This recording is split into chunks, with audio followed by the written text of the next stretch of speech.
Olá, turma boa. Eu, Laura França, hoje no Politicamente Interagindo, recebendo o nosso querido Dudu Moreira aqui nessa bancada para uma conversa maravilhosa sobre um tema que nos é tão caro, que sim, foi identificado como uma fragilidade dentro do nosso PND. Então, Dudu, seja muito bem-vindo a essa nossa conversa, a esse nosso encontro. Quero te agradecer já, inicialmente, um monte por ter topado aqui. Esse é o espaço onde a gente vai conversar a respeito sobre sobre os 12 principais pontos do nosso PND, e segurança pública é um dos nossos calcanhares de Aquiles, né? Ou seja, a gente deixou ali, de certa forma, fragilizado. A gente já teve conversas aqui no canal, em outras situações, com muitos convidados que apontaram, inclusive, essa fragilidade, e esse é um espaço que a gente vai começar a conversar sobre todos esses temas. E não poderia ser outra pessoa, outro convidado tão maravilhoso, tão importante, que a gente já tinha conversado sobre não vou adiantar, não. A gente já tinha conversado antes, que quando eu pensei em segurança pública, eu disse, é Dudu que tem que vir aqui conversar comigo. Então, seja mais uma vez muito bem-vindo. Sejam todos bem-vindos, pessoal que está nos assistindo, que nos privilegia, né, com a sua audiência. Então, eu espero muito que vocês gostem do formato desse programa, que é um programa novo, é um projeto novo, na verdade, Politicamente Interagindo. É o nome oficial do meu canal. Eu nunca tinha achado uma coisa bacana para a gente fazer aqui que merecesse ganhar o nome, e agora eu consegui juntar as duas coisas. Então, sejam todos muito bem-vindos. As dúvidas que vocês tiverem, vocês mandem aqui nos comentários a respeito desse tema, do tema que a gente vai estar conversando no vídeo, porque a gente vai ter outros encontros para amadurecer o que a gente está começando aqui hoje, a gente vai trazer outros convidados, e, enfim, isso aqui é um processo de construção que hoje a gente está começando a dar o primeiro passo. Então, vamos lá. Dudu, o que me chamou a atenção naquela nossa conversa lá na bodega da Turma Boa, e que é uma das razões para eu ter te convidado voltar aqui, ou começar comigo esse projeto, essa parte desse projeto tão importante, é a existência do NESP. E aí, segurança pública é um tema que é caro para mim, que eu sei que é caro para você, e a gente vai começar aqui. Eu queria que você explicasse para o pessoal aí o que é o NESP. Bom, Laurinha, primeiramente, uma boa noite a todos que estão nos assistindo aqui. Eu queria dizer que é um prazer, mais uma vez, né, porque eu já havia participado da bodega, mas é a primeira vez que eu estou aqui no Politicamente Interagindo, então é uma grande honra estar pela primeira vez aqui neste canal específico. Laurinha, é sempre um prazer estar com você. Diretamente ao assunto, evidente, como você falou, a segurança pública é um dos pontos não só mais caros a nós, estamos militando dentro da política, né, da política partidária também, mas principalmente de todos os brasileiros, porque é, sem dúvida, uma das grandes mazelas da nossa nação. Aí, você me perguntou sobre o NESP. Bom, o NESP é o Núcleo de Estudos sobre Segurança Pública e Efeitos da Violência do PDT.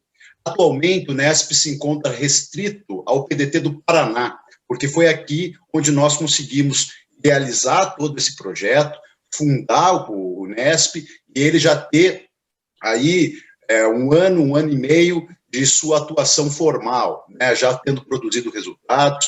Por exemplo, no ano passado, 2020, nós que ficamos responsáveis pela elaboração do plano de governo de segurança pública do nosso candidato a prefeito aqui de Curitiba, o então deputado Goura. Então, a gente já tem aí uma certa dinâmica, né? Então, o NESP ele vem justamente nesse intuito de perceber que não havia nenhum espaço dentro da estrutura partidária que discutisse de forma permanente o tema da segurança pública, assim como não há nenhum outro espaço que discuta de forma permanente os temas estruturantes do Brasil, aqui educação, saúde, própria segurança pública, né? Então, o que a gente tem normalmente dentro dos partidos é a formação de grupos de trabalho para elaborar o plano de governo. Só que isso tem um caráter extremamente periódico e que, passadas as eleições, perde completamente a sua função, né? E caso a gente não tenha sucesso eleitoral, esse projeto simplesmente é esquecido. E nós entendemos que um partido né, ele deve viver de proposições permanentes, de proposições atualizadas referentes ao seu país. E nós, então, enquanto pedetistas, quisemos trazer essa iniciativa para dentro do PDT. Então, nós elaboramos uma carta de intenções, né, do que significaria o NESP, qual que era a nossa intenção.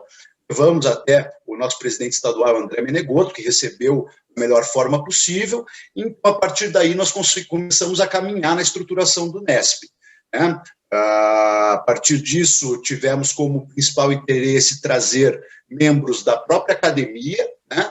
Mas principalmente os trabalhadores da segurança pública, pois são essas pessoas, né, e também, além de academia, trabalhadores de segurança pública, a gente tem trazido também moradores das regiões mais afetadas pela violência na nossa cidade, para justamente termos os três principais atores do enredo da segurança pública, dialogando entre si e propondo soluções para isso. Então, de fato, tem sido uma experiência muito interessante, né, que a gente tem abordado aí, e ano passado, por ser um ano eleitoral, de 3, inclusive eu, Dudu, membros da coordenação do NESP, disputamos a eleição, né, então a gente estava realmente muito focado nas eleições de cada um, só que tínhamos como compromisso inicial entregarmos ao partido este plano de segurança que, na verdade, ficou conhecido como Plataforma Curitibana de Segurança Pública, onde lá nós temos toda uma análise dos últimos 5 anos da violência na nossa cidade, fazendo uma medição, né, dos indicadores de violência, podendo identificar em quais regiões estão circunscritos os crimes patrimoniais, em quais regiões estão mais circunscritos os crimes contra a vida, e a partir desse diagnóstico feito da cidade de Curitiba, que nós começamos a propor alternativas para o nosso modelo de segurança, ainda que seja uma campanha municipal. E aqui a gente tem que entender de competências constitucionais, onde o município, até então, é entendido como um mero coadjuvante. Nós não temos esse entendimento, nós entendemos que o município pode e deve fazer muito mais, inclusive sendo protagonista da segurança pública, pois justamente é ele que está mais próximo, né, da população. Então, foi nesse sentido que a gente buscou trabalhar. A partir de agora, nós vamos ter aí na próxima primeira quinzena agora do mês de março, nós teremos a primeira reunião plenária, né, dos membros do NESP, já tivemos algumas reuniões da coordenação do NESP para alinhar, né, os nossos metas, nossos objetivos para o ano de 2021, só que agora nós teremos então a reunião plenária, onde nós iremos anunciar, por exemplo, a retomada do projeto dos setoriais, porque a gente aposta que dentro do NESP precisa ter uma dinâmica interna. Essa dinâmica interna se dará através de setoriais que tratam sobre temas específicos na segurança pública. Aqui a gente tem essa preocupação para não misturar alho com bugalho, né? Então, nós temos o setorial de demandas policiais, nós temos o setorial de políticas carcerárias, recentemente nós acabamos de fundar o setorial de proteção à mulher, tendo em vista que a violência de gênero na cidade de Curitiba é, sem dúvida, o indicador que mais chama a atenção, é gritante, há um aumento expressivo, né, nos indicadores de violência contra a mulher no nosso município, e a gente precisa, de alguma forma, pensar em alternativas para solucioná-lo, né? Então, também temos aqui o setorial de crimes de ódio, onde a gente envolve todos aqueles crimes, né, que são correlatos à identidade, por exemplo, então, crimes raciais, crimes contra a liberdade sexual, enfim. De qualquer forma, a gente está tentando estipular esses setoriais para que eles produzam entre si, e a coordenação do NESP fique responsável por, ao final do ano, compilar todos os conteúdos produzidos por cada um dos setoriais como um material do NESP em si. A gente está até pensando na elaboração de uma revista anual do NESP, mas vamos com calma, né? Daqui a pouco a gente vai conversando sobre isso, mas de qualquer forma o NESP é uma iniciativa que muito me orgulha, muito anima, né, o pessoal aqui do PDT de Curitiba, o PDT do Paraná, e nós temos total intenção de nacionalizar o NESP para que nós possamos contribuir, né, com o nosso partido tendo um órgão dentro da estrutura institucional partidária que possa tratar exclusivamente sobre o tema da segurança pública, onde aí nós teremos todos os correligionários trabalhistas podendo aproveitar dessa estrutura, podendo se valer desses estudos, e também, com isso, crescer a sua própria capacidade cognitiva a respeito do tema da segurança pública. Mas esse é o nosso grande esforço.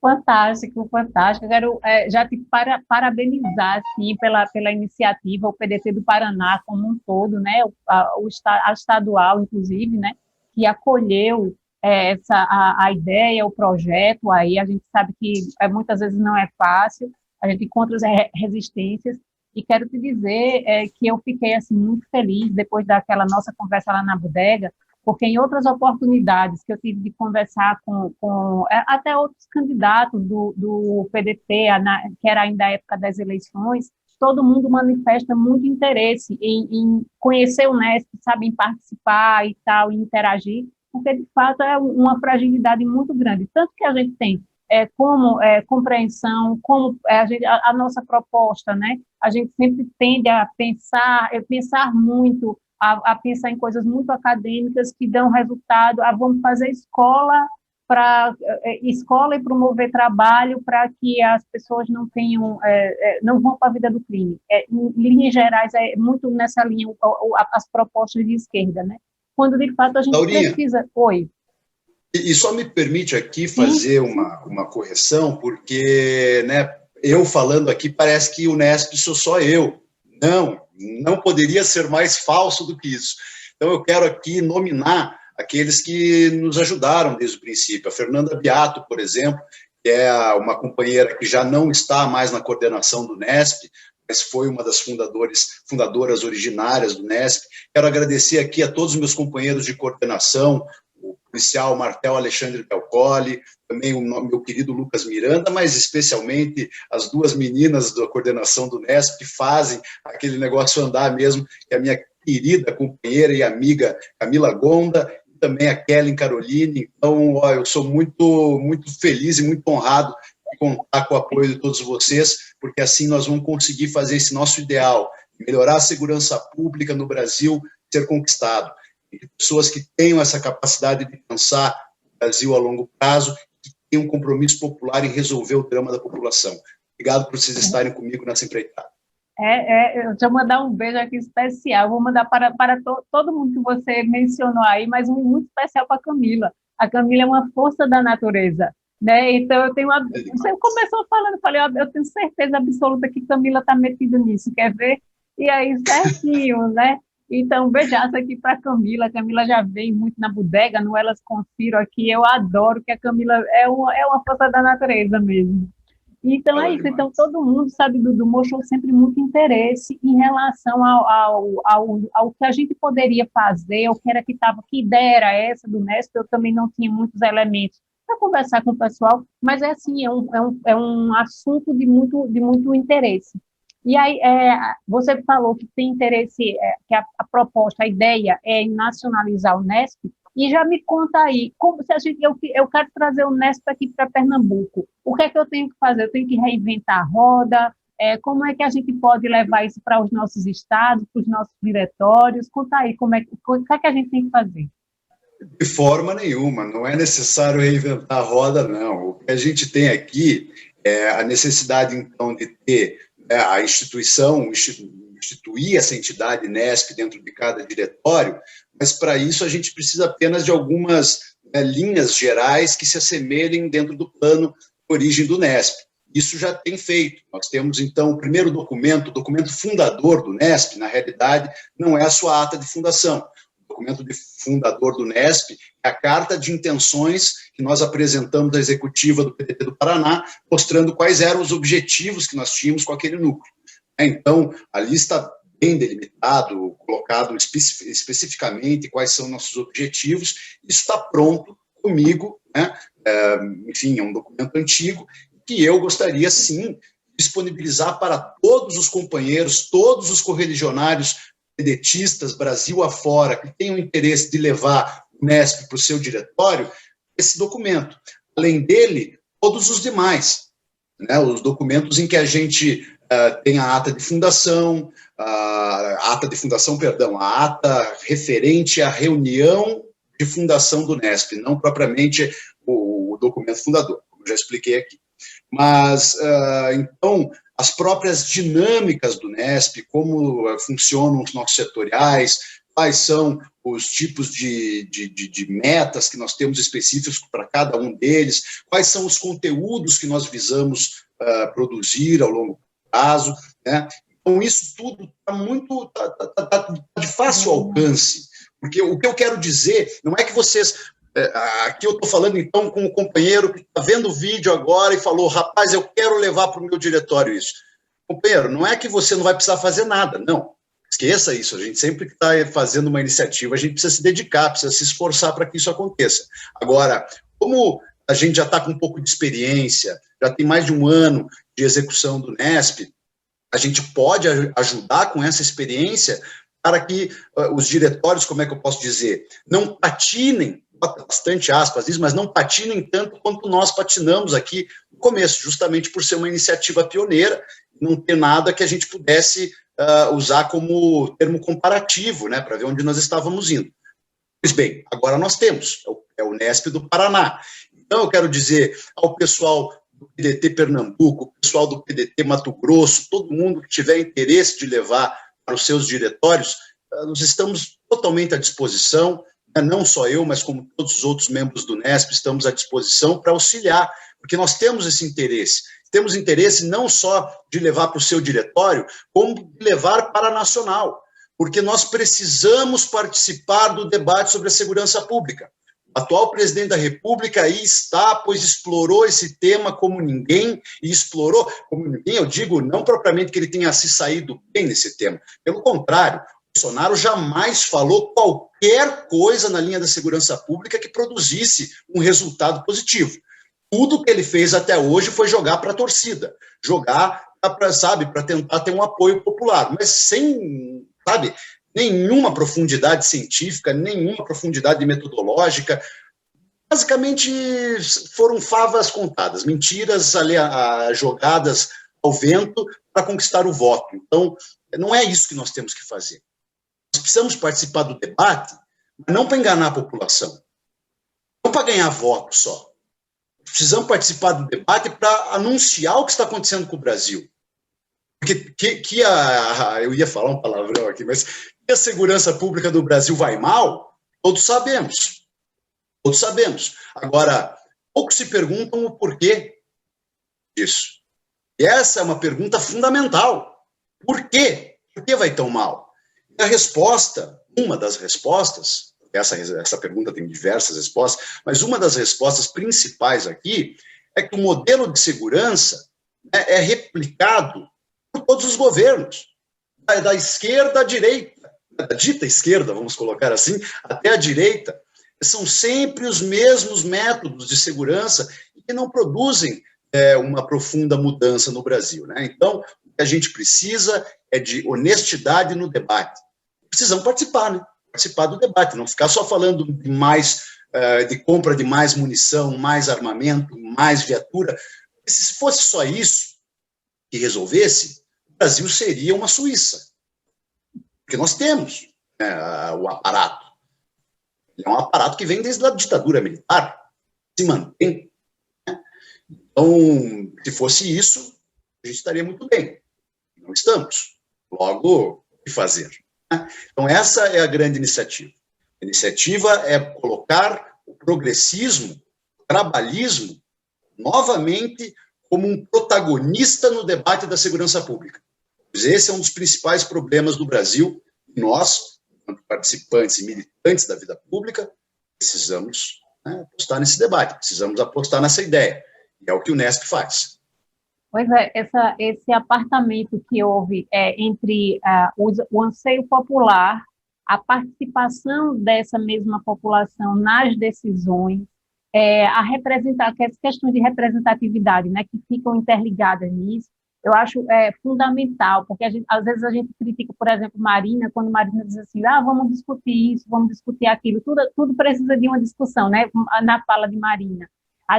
Por outro lado, a gente precisa de respostas a curto, médio e longo prazo, né? A pessoa que, infelizmente, a esse minuto está sofrendo qualquer tipo de violência que seja, ela quer uma resposta imediata, ela não quer aquela resposta bonita que a gente tem da academia, de que a gente vai fazer escola e dar trabalho hoje, para daqui a 30 anos, aquela criança que hoje não entrou na criminalidade não entre, né? Ou daqui a 18 anos, Sim. digamos assim.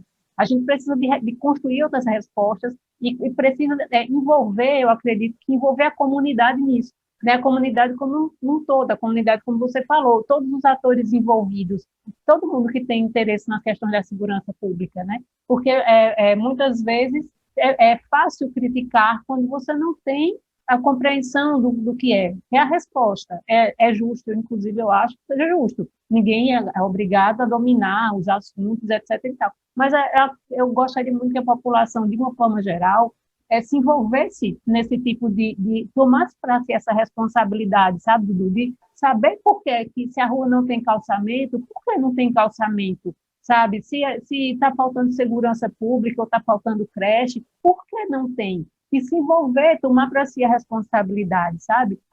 Então, eu acho que muitas vezes a gente fica nessa tentativa de resolver as questões, de se envolver e tomar para nós, trazer para nós a responsabilidade, mas a gente tem que distribuir essa responsabilidade com a coletividade, né? E aí eu gosto muito assim dos núcleos que a gente tem aqui. Eu acredito que os núcleos todos eles conseguirem, porque são o elo, eu acho que é um elo mais forte com a comunidade, que é isso, é envolver as pessoas, é trazer as pessoas para dentro da política, né, para tomarem para si a responsabilidade de para onde vai o nosso Brasil, né, não apenas de criticar, é ruim, eu sei que é ruim, né, ninguém quer responsabilidade, todo mundo, a gente mal tem tempo, eu compreendo também que a boa parte da população mal tem tempo de se levantar, dormir, trabalhar e comer, porque ultimamente nem trabalho não existe, né? Então, para você que ainda está pensando e se envolvendo em questões políticas, em questões outras,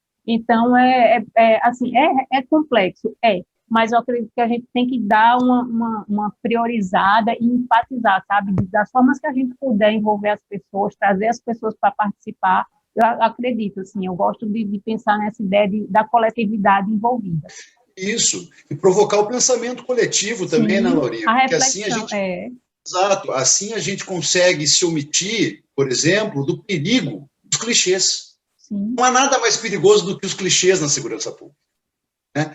Por quê? Porque normalmente eles são reproduzidos por quem tem interesse. Né? Então, já não parte de uma premissa neutra, já parte de uma premissa com interesse. Dois, porque carece de fundamentação. Todo clichê carece de fundamentação porque ele é muito raso, ele é muito superficial. Ele pode até responder a primeira parte da pergunta, mas propriamente não vai responder a pergunta inteira. E aí a gente começa a viver uma confusão conceitual.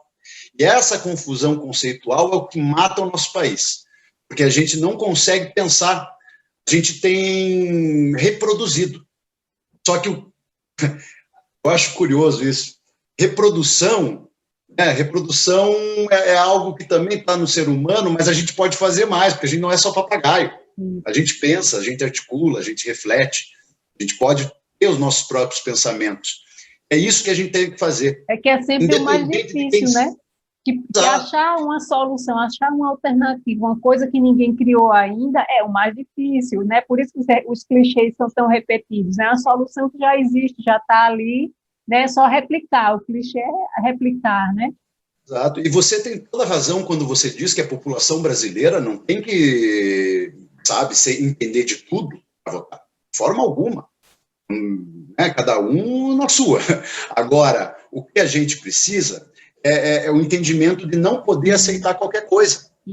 Então, se você é leigo no assunto, como a grande, esmagadora maioria dos brasileiros, e, né, por uma razão muito óbvia, o que eu sugiro para você é refaça a pergunta. Sempre refaça a pergunta, mas por quê? Por quê? Por quê? Toda vez que o cara te explicar, te responder uma parte, você pergunta de novo. Por quê? Porque assim você vai esmiuçando a profundidade daquilo que a pessoa está dizendo. Então você acaba se precavendo de cair em ciladas. Hoje em dia fala-se muito daquela história do golpe tá aí, cai quem quer. Pois é, minha gente, o golpe tá aí, cai quem quer. Né? E a forma de evitar o golpe é justamente esmiuçar a ideia, se preocupar, não satisfazer com pouco. O Brasil não se pode mais dar o luxo de se contentar com pouco. Nós precisamos de mais, nós precisamos de muito, porque a nossa situação é grave, né, Laura? E está caminhando para se tornar ainda mais grave, né? Toda a dilapidação do patrimônio público que a gente está vendo, tudo que vai vir pós-pandemia em relação às questões econômicas, toda a bola de neve que está interligada a isso, porque se não tem dinheiro, não tem trabalho, não tem emprego, aumenta a criminalidade, né? Ou seja, enfim, são muitas coisas interligadas, uma coisinha pequenininha desencadeia, né, a avalanche toda. Então, a gente está numa realidade que a gente precisa, assim, muito, não é só pensar, não, é propor, é se envolver com as questões para a gente conseguir sobreviver, literalmente, pelos próximos anos, porque a gente vai enfrentar uma pedreira que a gente ainda nem começou a saber o que é que nos espera por aí. Agora, vamos entrar aqui no nosso assunto para a gente não perder muito tempo. A gente já falou um pouco sobre o Nesp aqui. Você estava falando, e aí eu vou fazer o seguinte, estava pensando aqui. Eu vou deixar um e-mail aqui que a gente tem lá daqui do Politicamente Interagindo. Eu vou deixar na descrição do vídeo. E quem quiser adicionais, né, informações adicionais sobre os Nesps, então manda um e-mail para a gente solicitando nesse e-mail que eu vou deixar aqui na descrição, porque aí eu me comunico com o Dudu. E aí a gente devolve, aí a gente faz um contato aqui, né, mais próximo aí, mais direcionado, porque assim, eu quero sim, eu perguntei com interesse de trazer aqui para o meu estado, e eu tenho certeza que muita gente vai querer, aí vai chegar junto, e vamos embora, vamos estruturar o Nesp, que a gente tem um bocado de coisa para fazer aí, vamos botar a mão na massa. E uma das coisas que me fizeram também convidar o Dudu para a gente começar essa conversa aqui, um dos pilares das questões, de todas as questões sobre segurança pública, é a polícia, é a polícia, né? E recentemente ou há aí em tramitação uma proposta que reestrutura desse desgoverno que está aí, que mexe na estrutura das polícias, né?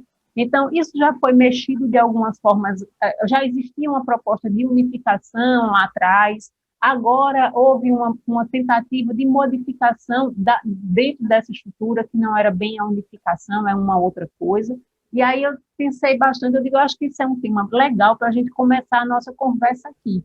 Então, deixa eu conversar com o Dudu. Dudu, conta para a gente em relação a essa proposta, aí, essa modificação estrutural, qual é o teu entendimento, qual é o teu sentimento a esse respeito? É uma coisa boa, é uma coisa ruim, é um grande passo para o abismo? Vamos lá, Laura. Primeiramente, então, é importante dizer que projetos que versem sobre a segurança pública no Congresso Nacional, a gente tem diversos, né? Agora, nem sempre uma mudança vem para melhor, né? Isso é algo que a gente precisa ter como bem ciente na nossa cabeça. O projeto que a gente está falando aqui agora, infelizmente, eu estou, inclusive, com diversos textos aí preparados já para escrever, só não publiquei ainda sobre isso, porque tem um grande empecilho. Esse texto ainda não foi protocolado na Câmara dos Deputados em Brasília, então ainda não há uma tramitação. Eu falei com o deputado federal Gustavo Fruit, falei com o gabinete dele a ponto de deixar bem preparado para nos informar assim que for protocolado, porque a gente tem todo o interesse de pegar ele na inteireza para dissecar. Tendo em vista que até agora as informações que nós temos referentes a esse projeto se dão de uma matéria veiculada pelo Estado de São Paulo, onde traz todas essas informações. Então vamos lá, quais seriam essas informações?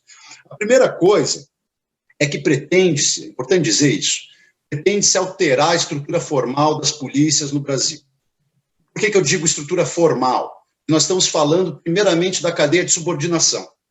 O artigo 144 da Constituição Federal é justamente o artigo que logrou êxito a partir dos militares na redemocratização. Quando nós fomos fazer o processo constituinte, os militares lograram êxito em inserir na Constituição Federal o artigo 144. E é muito complicado isso, porque embora a gente tenha mudado de regime, antes nós estávamos no regime ditatorial, aí após 21 anos nós alteramos para o regime democrático, né? Com a nova Constituição, nós não fizemos nenhuma mudança nas polícias, na estrutura de segurança pública do Brasil, com essa nova Constituição. Então, a gente herda, né, todo um arcabouço de crenças, um arcabouço de metodologias, né, da polícia, desde a época ditatorial, para este novo regime democrático. Então, há um contrassenso. E o que diz o artigo 144? Por que eu estou falando isso do artigo 144? Porque, embora seja nesse artigo, né, que ele estabeleça que a subordinação das polícias civis, militares e bombeiros está ao governador do Estado, né, ao mesmo tempo, este mesmo artigo, lá no seu texto, determina que as polícias são forças auxiliares e reservas do Exército Brasileiro. Quando a gente faz essa confusão conceitual, a gente tem um grande problema de subordinação, né? Porque, afinal de contas, a quem cabe a titularidade do comando sobre as polícias? Vamos longe, numa eventualidade de crise entre o chefe do executivo estadual com as Forças Armadas. Tudo bem, pode até ser meio utópico isso que eu esteja propondo aqui, mas vamos pensar, a quem cabe a subordinação? Não se sabe. E aí, o que a gente tem agora com esse projeto de lei, que ainda não foi protocolado, mas as informações que vieram através desse texto, né, que vem sendo preparado pela bancada da bala em conjunto com o próprio governo federal, né, o Executivo Federal, o governo Bolsonaro, a gente entende que há aqui uma mudança muito grave, pois pretende-se trazer autonomia, né, às polícias, e não mais que elas estejam sujeitas ao poder dos governadores. Mas aqui a gente tem uma grande crise no radar, a crise do federalismo.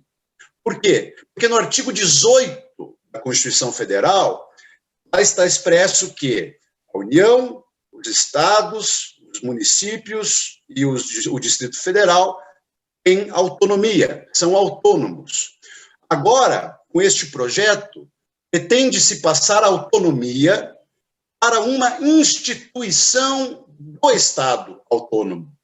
Então, veja, quem é titular da autonomia, segundo o artigo 18, é o Estado, mas agora a polícia constitui-se como executora de políticas de segurança pública do governo do Estado. E agora nós estamos passando autonomia para a polícia para fazer, enfim, para ser autônoma, de fato. Então, há um contrassenso na lógica e um ataque ao federalismo brasileiro na forma.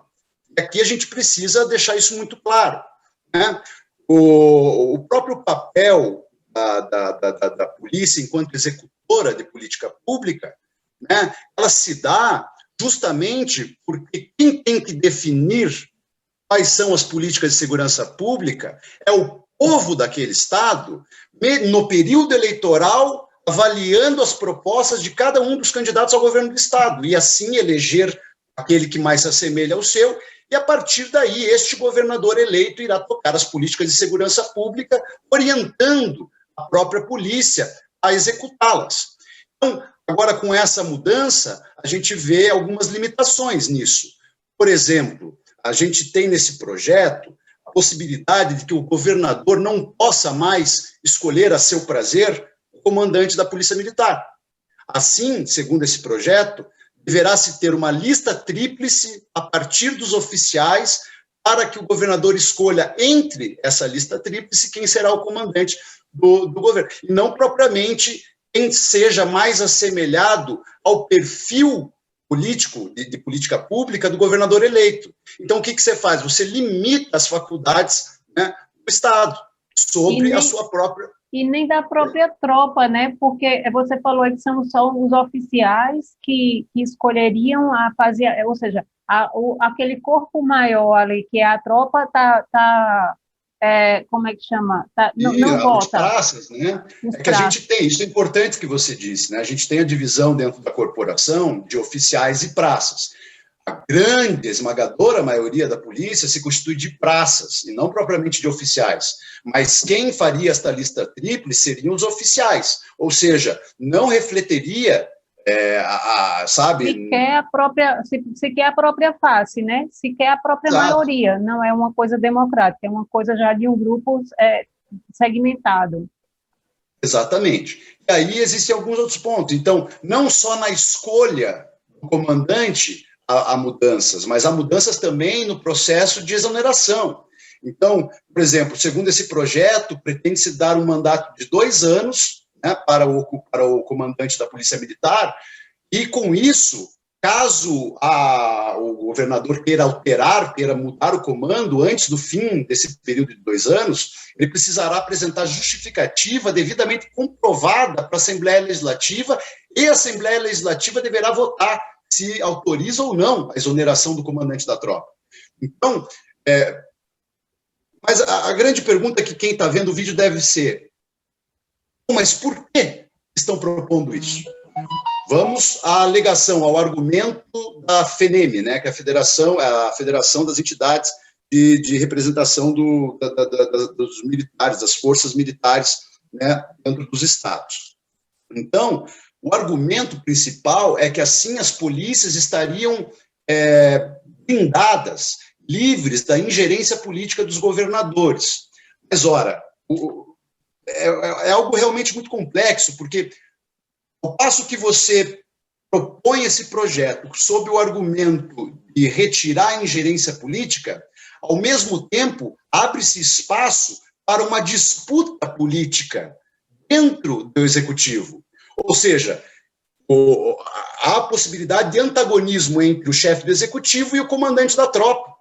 E aí, se tiver insubordinação, quer dizer então que terá que ser, só poderá exonerar se tiver devidamente comprovado e autorizado pela Assembleia Legislativa? Quer dizer, a gente está assim, recortando as faculdades, limitando as faculdades do governo do Estado sobre a própria força de segurança estadual. E criando um poder paralelo, né? Ao que me dá a impressão é que você está criando um poder antagônico, ou pelo menos um poder de ser antagônico ao governo do Estado. Ou seja, se não há mais essa subordinação, né, do comandante da polícia ao governador, então, se ele se propõe a, sei lá, fazer uma greve, ou seja lá que maluquice for, ele está acobertado. É isso? Eu estou certo? Entendi certo? Eu não chamaria de paralelo, né? Porque a gente está tratando de uma instituição de Estado, mas sim, eu diria antagônico, a possibilidade de um sistema antagônico àquele do Executivo. E veja, o comandante da tropa seria indicado pelos oficiais, né? Seria escolhido pelo governador, mas os 3 da lista tríplice indicados pelos oficiais. Só que quem é que votou? A população daquele estado, quem é que votou no comandante? E se a população não concordar com a visão de segurança pública do comandante da PM? Faz como? Então, você percebe que a gente dá um tiro no primado democrático? Sim. Aqui? Isso é uma afronta ao que resta de democracia. Concordo. Porque o povo é soberano na democracia. Soberano também para escolher, em período eleitoral, as políticas de segurança pública que serão vindouras no Estado. Agora, se a gente tiver o governador como um fantoche, né, da Força de Segurança, quer dizer que nem falar de segurança pública em campanha ele poderá, porque ele estará muito limitado nas suas faculdades. E aqui cabe dizer que a polícia não é dos policiais. Não é, de forma nenhuma. Não, nunca foi. A polícia é do povo. É soberano. Então, evidente que deve ter um mínimo de correlação democrática na escolha aqui. É por isso que são os governadores que têm que ter essa faculdade, né? Então, sobre uma argumentação de blindagem à ingerência política, nós estamos aqui dando espaço para um conflito político extremamente, conjecturável, a depender das situações. Mas só de existir essa brecha já é muito perigoso. E isso geraria também, Dudu, uma aproximação com a União, ou seja, estaria sendo deslocado do governador, diminuindo o poder do governador, mas direcionando, talvez, esse poder para a União. O que é que tu acha em relação a isso? Eu estou certa nessa leitura? Isso seria positivo, negativo? Seria negativo, Laura. Seria negativo porque o que se pretende é formar 2 conselhos nacionais.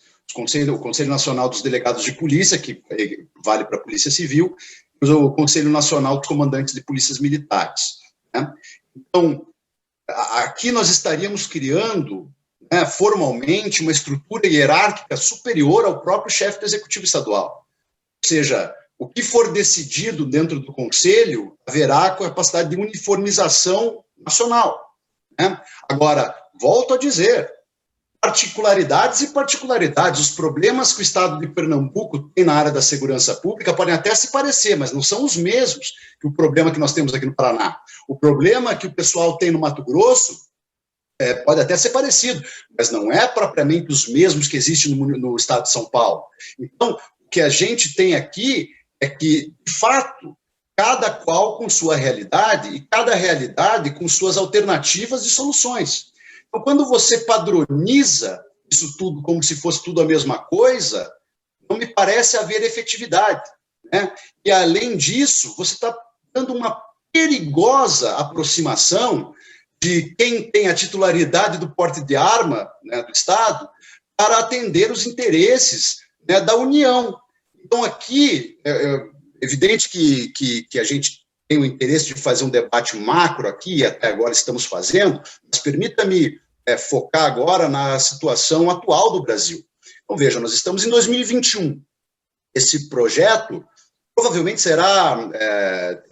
tramitará na Câmara ou no Congresso, enfim, com Câmara e Senado, né, Congresso, então, este ano, provavelmente, pela composição atual do Congresso, será aprovado.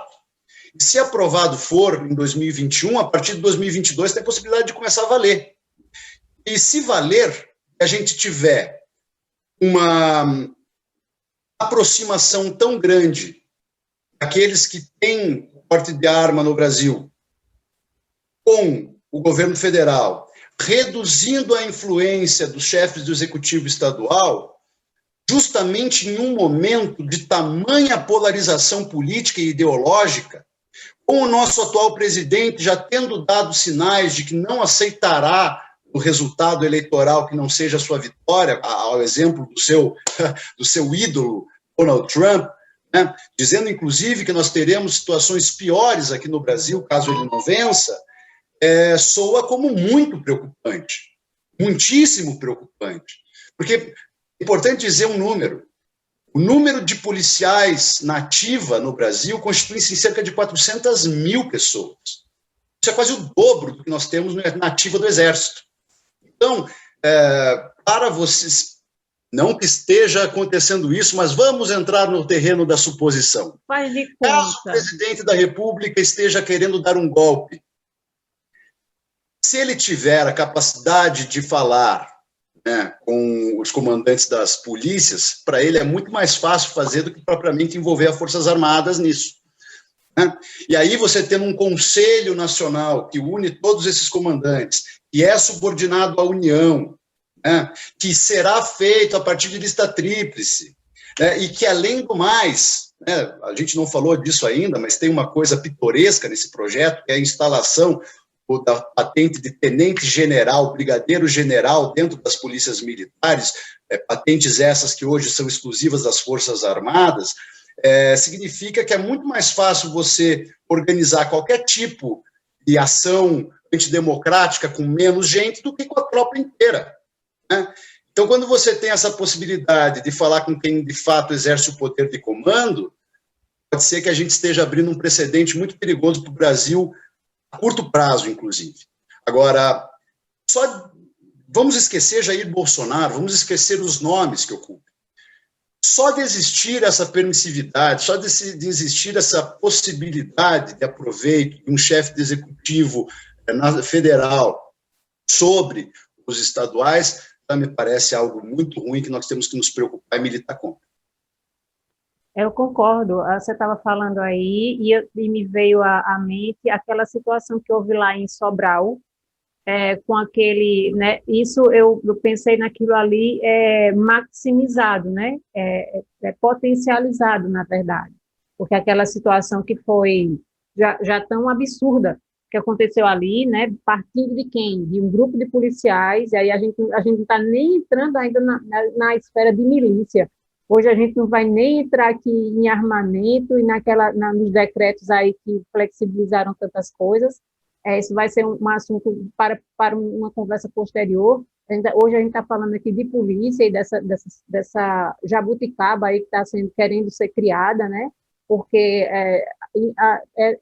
para mim, ruma contra tudo aquilo que todo mundo no mundo que quer combater de fato o crime faz, ao invés de, né, se procurar outras alternativas mesmo fortalecendo uma polícia, fortalecendo suas defesas, mas não é nessa linha que ruma as políticas né, de onde a gente vê que tem índices pequenos de violência, espelhos, né, assim, pelo menos que a gente tivesse como referenciais.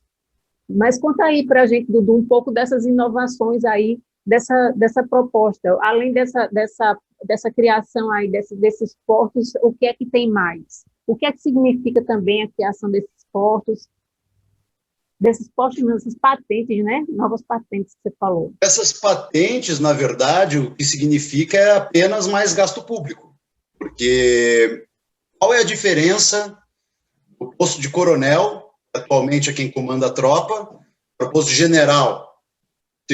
As funções serão rigorosamente as mesmas. O que isso resolve na eficiência da segurança pública? O que o tenente brigadeiro, o tenente general ou o brigadeiro general, caso instituído na Polícia Militar, contribui na melhoria da eficiência da segurança pública? Absolutamente nada. Então, o que a gente tem aqui, eles gostam, o pessoal lá da direita gosta tanto de falar do tal do cabide de emprego, né? Aqui nós estamos tendo mais um cabide de emprego, né? Que haverá gasto público e que não tem absolutamente nenhuma razão de ser. Eu até me esforcei para pensar, mas eu não consegui ver, sabe, razão nenhuma para você instituir mais uma patente, mais uma, né, porque o Brasil aí teria 19 patentes hierárquicas, né, na sua força de polícia, a maior do mundo. A polícia de Nova York, salvo engano, que é a segunda colocada, tem 7 patentes. A do Canadá tem 2 ou 4, salvo engano, agora eu não me lembro perfeitamente, mas a nossa está exacerbada, está muito, muito fora da realidade. E se mais patentes fossem sinônimo de resultado eficiente da segurança pública, o Brasil seria, né, top de linha, não é? E também tem outras coisas que eles estão pretendendo aqui.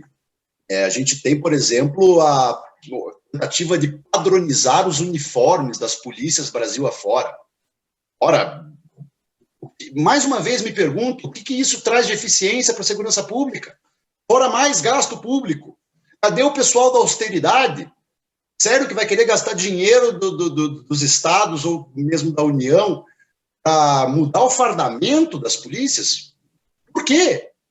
O que isso resolve? O que isso melhora? Entendeu? São muitas coisas assim que não fazem sentido. Sabe? Parecem ser, mais uma vez, para jogar para a galera. Essa pauta, esse projeto, assim, se nada do que eu falei prestou, eu gostaria que você levasse para casa apenas uma mensagem aqui. Aonde esse projeto versa sobre eficiência da segurança pública? O que nós temos aqui é um projeto que atende aos interesses corporativistas, apenas os interesses da corporação, e não propriamente os interesses da população brasileira que quer ver uma segurança mais eficiente. Esse projeto não tem eficiência nenhuma. Pelo contrário, ele vai ser ineficiente na austeridade de gastos públicos, porque vai fazer gastar mais sem resolução prática. Então, é demais um pouco de dinheiro jogado fora. Né? Enquanto isso, para tentar dar auxílio emergencial, estão falando de cortar o mínimo da educação e da saúde, e podendo gastar em tantas outras futilidades, como, por exemplo, a mudança tão necessária do fardamento das PMs do Brasil. ou a instituição da patente de brigadeiro-general, tenente-general. Gente, não resolve. Não resolve. Isso, mais uma vez, o governo federal quer jogar para a sua base que constitui-se principalmente de militares e que trabalham com a segurança pública, pois acreditaram na ideia de que o Bolsonaro fosse um cara anticorrupção, que fosse um cara contra a bandidagem e queria tentar dar um jeito, sabe? E a gente está chegando aí a 3 anos e meio já de mandato Bolsonaro e a gente viu que não é nada disso. Então, são acenos, para mim, um fundo de interesse eleitoral. Então, o povo brasileiro não ganha nada nessa proposta. Pelo contrário, perde muito. Perde a sua capacidade de escolher como será tocada a segurança pública no seu estado. Perde a capacidade de ter a mão, ter a capacidade de influenciar democraticamente nos rumos da segurança pública daquele estado. Se a gente estivesse falando de um projeto que viesse para melhorar a segurança pública, primeiro a gente precisaria falar de mais controle externo. A polícia precisa ser controlada pela população. É evidente que a sociedade civil precisa de órgãos de controle externo à própria polícia, para apurar tantas... eu conheço alguns policiais. Existem muitos policiais bons, policiais honestos, policiais que trabalham. Mas, evidentemente, também existem, como em qualquer outra profissão, as laranjas podres. E o que a gente tem que fazer é ter as condições de avaliação e auferimento de responsabilidades para não, contaminar toda a tropa, toda a corporação com a pecha de corrupção, com a pecha de ineficiência. E aqui tudo se dá a partir de um modelo que se faliu. Não há como a gente pensar em melhorar a segurança pública do Brasil sem a gente falar de reforma policial. E aqui eu não estou nem querendo, militar sobre legalização de drogas, desmilitarização da polícia. Não, vamos deixar toda essa discussão para depois. Primeiro a gente precisa entender que a gente precisa de uma reforma policial. Por quê? Porque nós mudamos de regime. Mantemos a mesma estrutura policial do regime anterior. Então, a redemocratização precisa democratizar a segurança pública também. Né? E não tem forças auxiliares e reservas do Exército. Como se houvesse alguma semelhança da função pública de uma instituição para outra. Forças Armadas é uma coisa, minha gente. Força de segurança é outra. Tem objetivos, escopos muito diversos. Então, essa simetria com as Forças Armadas, inclusive na forma, simbolicamente, como eu já disse aqui, das patentes, né? Isso é uma simetria que na prática não se configura e só traz mais problemas à população brasileira, porque a gente vive uma instituição que deveria resguardar e salvaguardar os direitos da população fazendo guerra contra um inimigo. O inimigo é o cidadão pobre. Então, a gente vê aí tantos casos de assassinato nas periferias brasileiras, né? Assassinatos, por vezes, feitos pela mão da polícia, aí entrando como auto de resistência. Dá uma checada no crescimento do número de autos de resistência nesse último governo. Assustador. Então, o que nós precisamos fazer é investir urgentemente na inteligência do nosso povo. Nós precisamos entender que algo precisa ser feito diferente.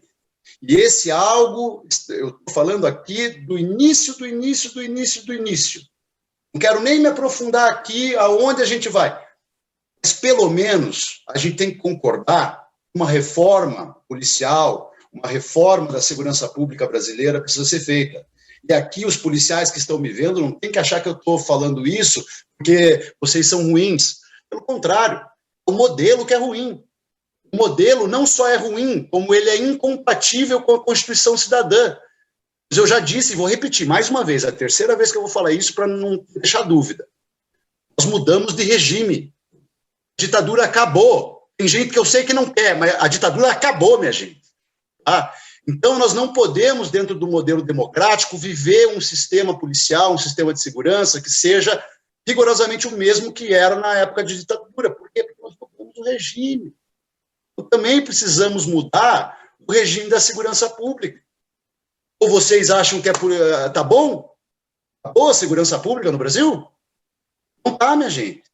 Então, ao invés de ficar falando que bandido bom é bandido morto, repetindo igual papagaio, clichê sem profundidade nenhuma, e daí falando que qualquer pessoa que vai discutir isso, que vai falar, não, pera lá, vamos ver, faz sentido o que você está falando, já é taxada de vagabundo, defensor de bandido. Comunista. Para de repetir e começa a pensar. Tá boa a segurança pública? Mudou alguma coisa nesse atual governo que falou que era o bastiãozão, que batia no peito, falava, deixa que eu chuto, eu vou resolver? Mudou alguma coisa? Não mudou nada. Então, a gente precisa entender que o problema está no modelo e não no nome de quem assume a presidência da República.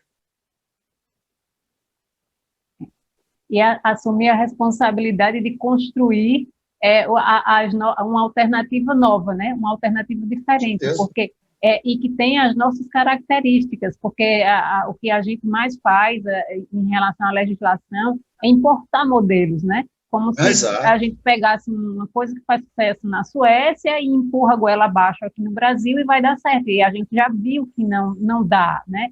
Muitos monstrengos aí, em todas as legislações são criadas a partir disso, né? Faz um enxertozinho aqui, um enxertozinho ali, e acaba até causando esse tipo de controvérsia que a gente tem aqui, que o Dudu começou falando. Lá no início, né, a primeira parte da abordagem dele, ele já disse, olha, aqui dentro da nossa própria lei tem essa contradição, né? Então, não é possível que, né, o legislador não notou isso, né? Então, esse tipo de coisa, junto com a concepção, com compreender por que está errado, aonde está errado, né? Que o problema não é o policial, é a formação do policial e não a formação direta, é a formação estrutural, né? O professor já chega para ele para ensinar algo que está estabelecido dentro de uma estrutura curricular, etc. e tal. Então, é a partir disso, é lá atrás, é nesse ponto aí da estrutura que isso deve ser modificado, deve ser pensado, né? Então, sabe, Laura, é evidente, desculpa te interromper. Não, pode ir. Não, pode ir. Não, é que assim, a gente entende, né, que você estava falando agora da mudança estrutural e tal. É evidente que nós precisamos mudar o nosso treinamento, né, dos agentes de segurança, ou procurar capacitar cada vez mais, melhorar cada vez mais o treinamento. Agora, pouco importa o que é passado dentro das academias de formação policial se o modelo policial brasileiro, se o modelo securitário não mudar. Porque o problema está no modelo, está na estrutura. Né? Então, a gente precisa repensar e começar a debater, sabe, com seriedade. Não tentando ganhar o debate. Quando a gente tenta ganhar um debate, por si só a gente não fez debate. Já perdeu. Exato, porque debate não é para ganhar ou para perder, debate é para agregar, é para evoluir, para, sabe, produzir uma consciência mais assertiva. Então, a gente precisa de um debate sério. Primeiro, reconhecer que temos um problema. O modelo está falido, né? O modelo estrutural está falido. Qualquer coisa que se faça aqui não vai dar certo. Precisa construir uma coisa nova, né? Com as nossas características. Então, encontrar. Acho que dá para a gente fazer. Eu adoro essa alusão quando eu faço aqui em relação à transposição do Rio São Francisco.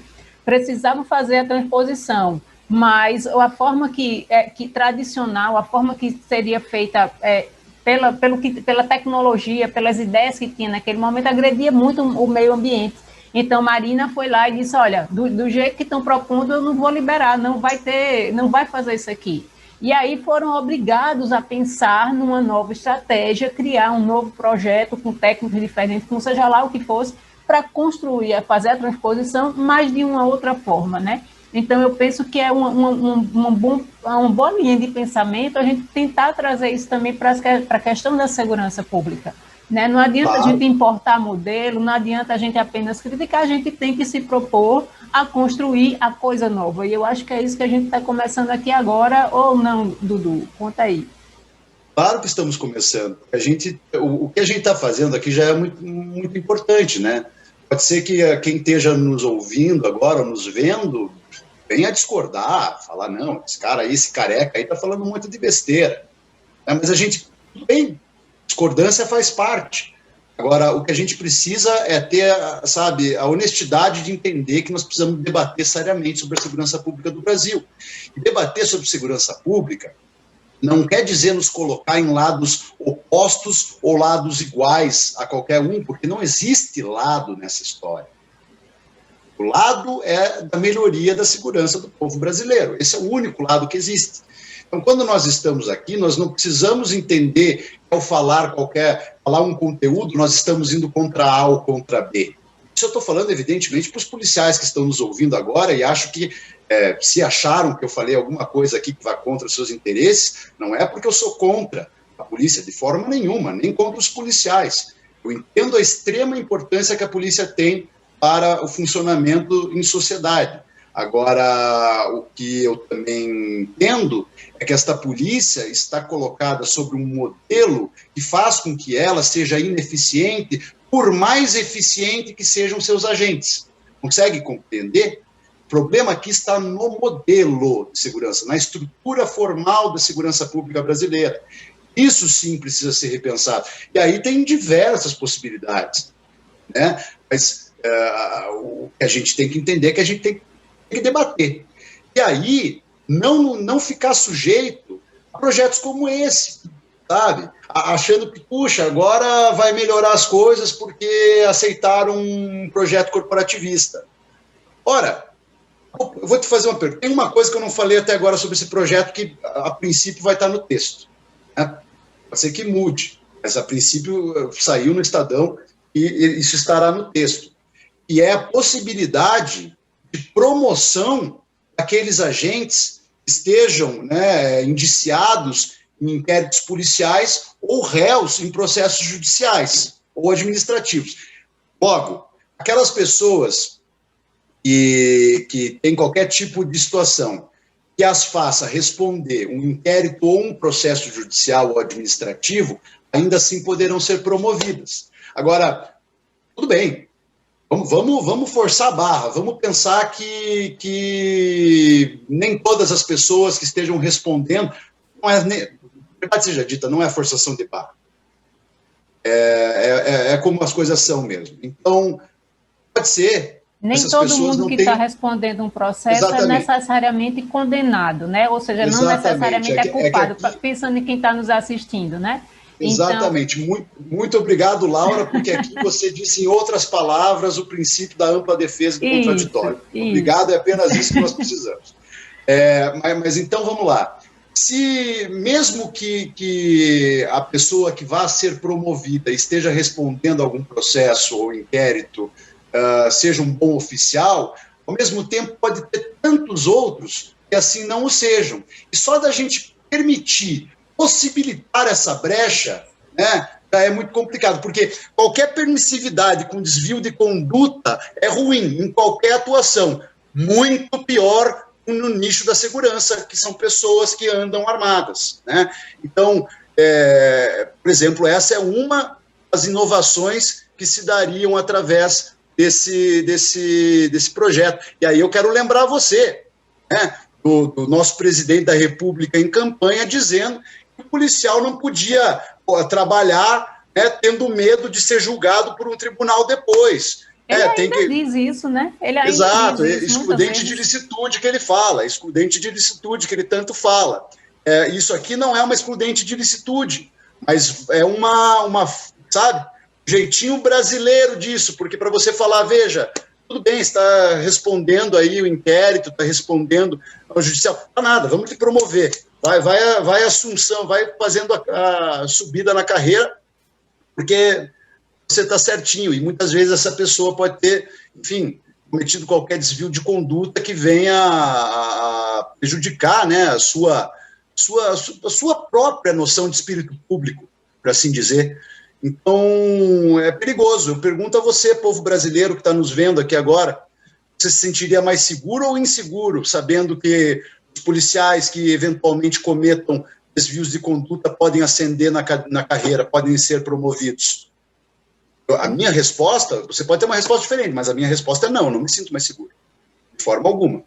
Então, o que a gente tem aqui, é uma tentativa de mudança estrutural para atender interesses corporativos e também interesses ideológicos e eleitorais. Mas não propriamente temos um projeto que verse sobre a melhoria da segurança pública.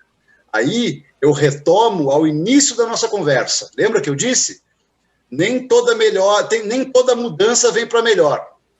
Esse aqui é um exemplo disso. Esse projeto não vem para melhor. Porque embora quem virá a defendê-lo dirá, não, nós não podemos deixar as polícias sob a ingerência política dos governadores. A gente já falou aqui sobre isso. Ficou muito claro de que não haverá diminuição de ingerência política, pelo contrário, haverá ampliação das possibilidades de antagonismo político entre chefe do executivo estadual e comandante da tropa.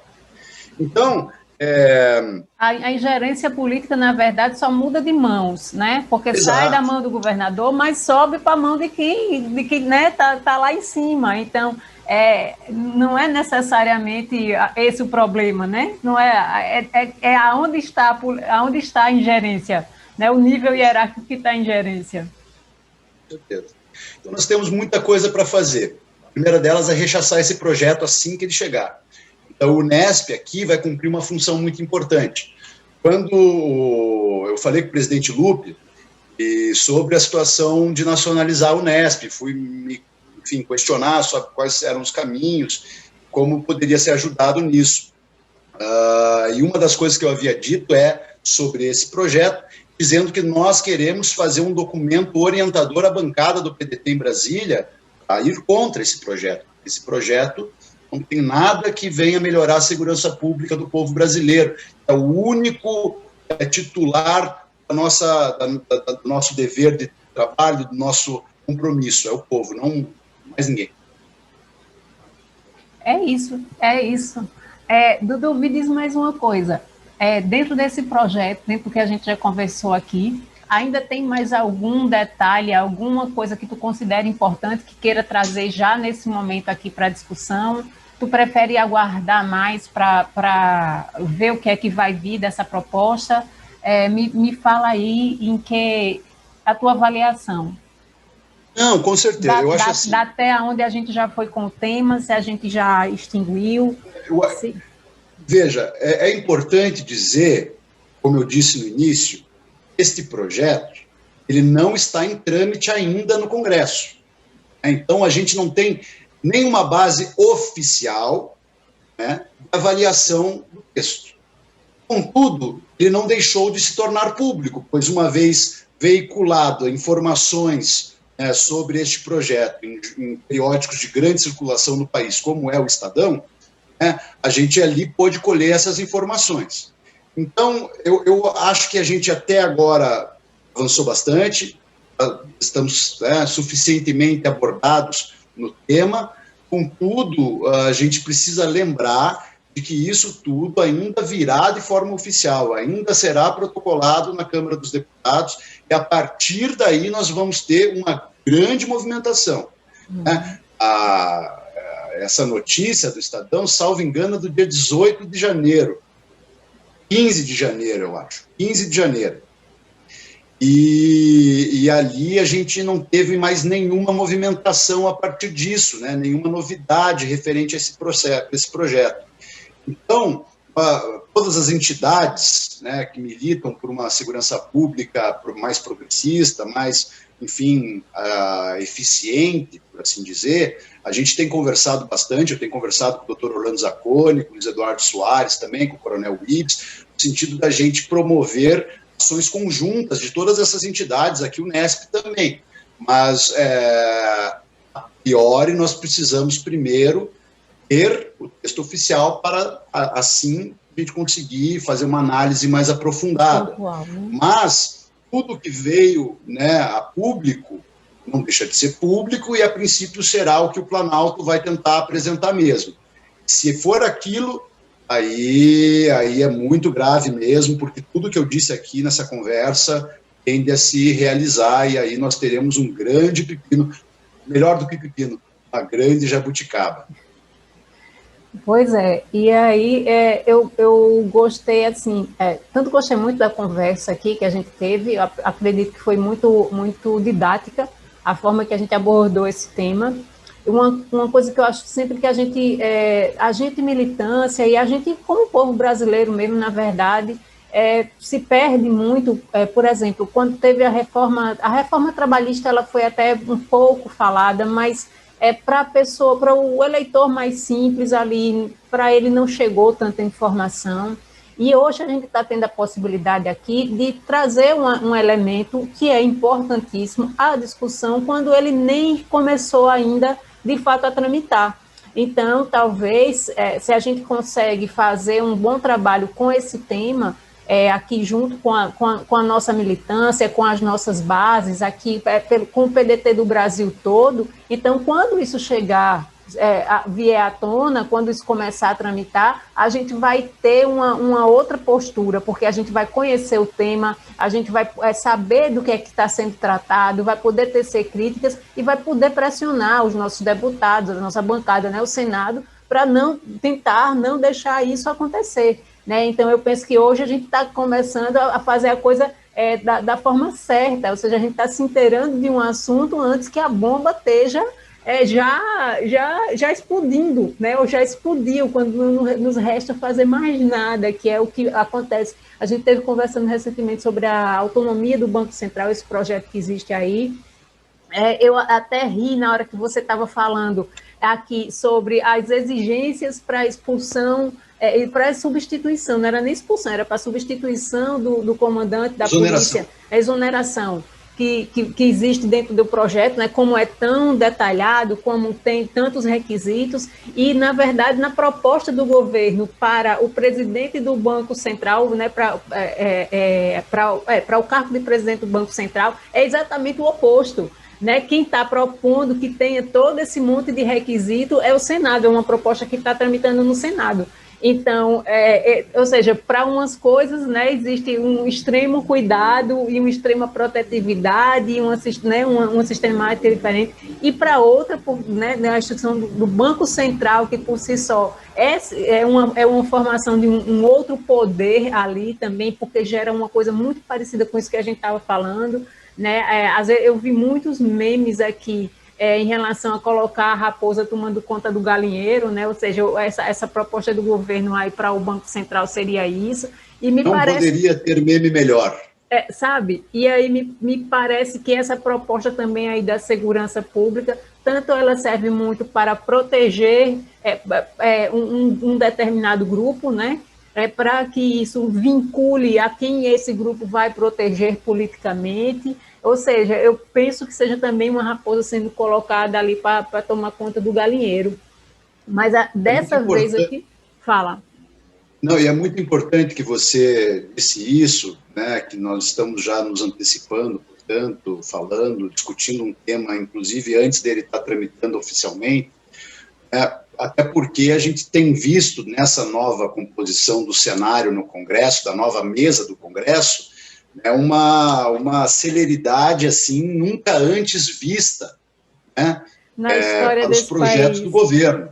Então, isso é surreal, tende-se a ser da mesma forma, mesmo se tratando de um tema tão preocupante, tão central, tão importante realmente, quanto é a segurança pública, e parece que os parlamentares que vêm, né, da onde vem essa palavra parlamentar?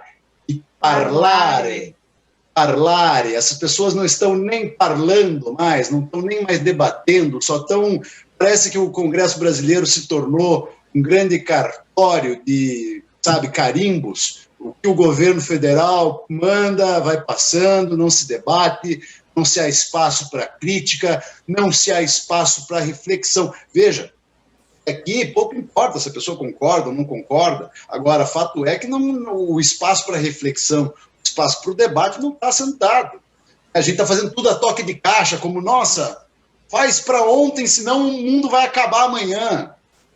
Pô, não é nenhum nem outro. O que a gente precisa é de seriedade, são temas estruturantes, relevantes, que vão, impactar a vida do povo brasileiro, não só agora, mas durante um bom tempo. Durante um bom tempo, não, a longo prazo, é isso que eu quero dizer. Então, o que nós precisamos aqui é de serenidade para que os nossos parlamentares entendam a função pública que têm, a relevância e a responsabilidade dos seus votos se dão não só para agora, mas para gerações futuras também. Então, tratar a coisa pública de qualquer jeito tende a dar em qualquer coisa. E, como eu disse no início, o Brasil não pode mais do que só pouco, não pode se acostumar com que... Sabe, não, nós precisamos de muito mais, nós precisamos de muito mais profundidade, muito mais conhecimento, muito mais, sabe, compromisso mesmo. Compromisso, não olhar para a política e falar, cara, ai, política, sou contra. Não, meu, a política está em todo o ato humano. Não existe antipolítica, porque ela é inerente à tua vontade. Percebe? Se você quiser que exista política ou não quiser, pouco importa, ela vai continuar aí, vai continuar existindo. Por quê? Porque ela está em cada ato humano. Então, é importante a gente entender que, já que não tem como se livrar dela, é bom a gente tentar pesquisar para fazer uma boa política, porque, insisto, mais uma vez, aproveitando que eu estou aqui tentando rechaçar clichês, deixa eu rechaçar mais um. Não tem essa de nova política, companheiro. Não existe velha ou nova política. Existe uma política só. Bem ou mal feita. Só isso, cara. Então, de política mal feita, esse Brasil já está farto. A gente precisa de um pouco mais de política bem feita. Para ter política bem feita, conhecimento, pesquisa, compromisso inexorável.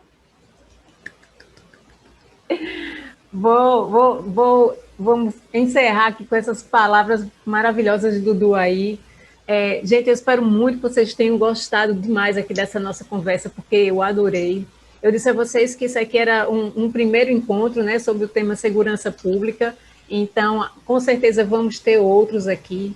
Quero mais uma vez te agradecer demais, Dudu, aqui com a tua presença aqui. Dudu vai ser nosso sócio aqui, Dudu é um amigão querido. Eu não poderia pensar nesse tema sem não pensar em Dudu. E a gente vai estar, assim, estruturando o Nesp aí, pelo Brasil todo. Então, Dudu, você pode contar comigo aqui, no que eu puder te ajudar, tá? Vamos começar a fazer os contatos aqui com o pessoal que eu te falei, que já tinha se interessado lá atrás. Vamos trabalhar melhor essa ideia e vamos, sim, mostrar o que nós, trabalhistas, somos capazes de construir, né? Nós já fizemos ali a terceira opção da transposição do Rio São Francisco, então já fez na estrutura, vamos fazer também na segurança pública, né? Eu tenho absoluta certeza que com as inteligências que nós temos, nós somos muito capazes de trabalhar muito bem isso para o Brasil e trabalhar considerando como a gente acha importante, que são todos os atores envolvidos, né? A gente não despreza ninguém, a gente valoriza todo mundo, é uma característica nossa, né, do trabalhismo, valorizar a população, o trabalhador, a academia. Então, a gente vai, sim, construir essa proposta e a gente está começando isso aqui hoje. Estou muito feliz com essa conversa, muita gratidão aí mais uma vez. Se tu quer deixar aí um abraço, um beijo, um abraço para o pai, para a mãe, para a namorada, para a esposa, faz aí a tua despedida, que a gente já está chegando aqui ao finalzinho. Maravilha. Gente, primeiro de tudo, Laurinha, agradecer a você, né, amiga, você, por toda a tua simpatia, toda a tua honra de quando pensar em segurança pública, vir este carequinha diretamente na sua cabeça. Agradeço muito, agradeço também a todos vocês que nos acompanharam aqui. Agradeço a Laura mais uma vez, que ela disponibilizou aqui o espaço do e-mail, não é da bodega, do Politicamente Interagindo, para você, trabalhista. Alô, trabalhista!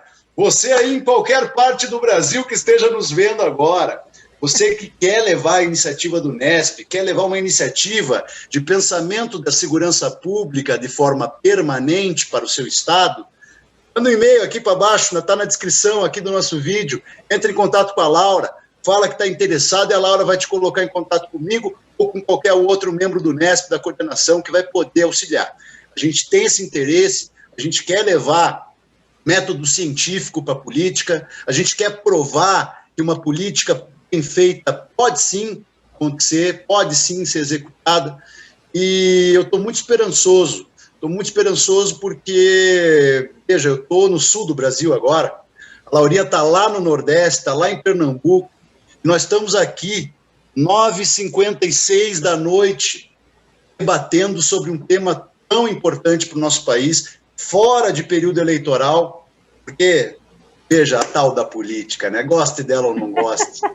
Ela não é só da época da eleição, companheirada. É uma política cachaça. o tempo todo.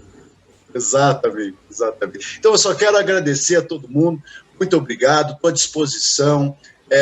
E insisto, a gente precisa de seriedade, a gente precisa participar do debate. E se eu tivesse que encerrar, de alguma forma, eu queria encerrar assim. O debate não é para ganhar, o debate é para agregar. Então a gente precisa aprender, porque não aprendendo, ganhando e perdendo debates, nós ainda estamos na mesma M. Então bora resolver esse pepino no Brasil. Logo. Ainda estamos no mesmo Brasil. Depende de nós. Gente, nós precisamos. Laurinha, obrigado, vamos querido. lá. Até o próximo. Mandar um beijão aí pro Ciro Gomes. Ciro, estamos junto com você em 2022, viu? Estamos aqui na luta. Meu irmão, prepare bem, estamos juntos. Um beijo todo mundo. Tchau, tchau. Dudu, fica aí pra gente fazer a nossa foto oficial. É verdade, é verdade. Fica aí, não sai não. Um beijo. Encerra a gravação que nós vamos aqui. Tchau, gente. Massa, hein, Laurinha?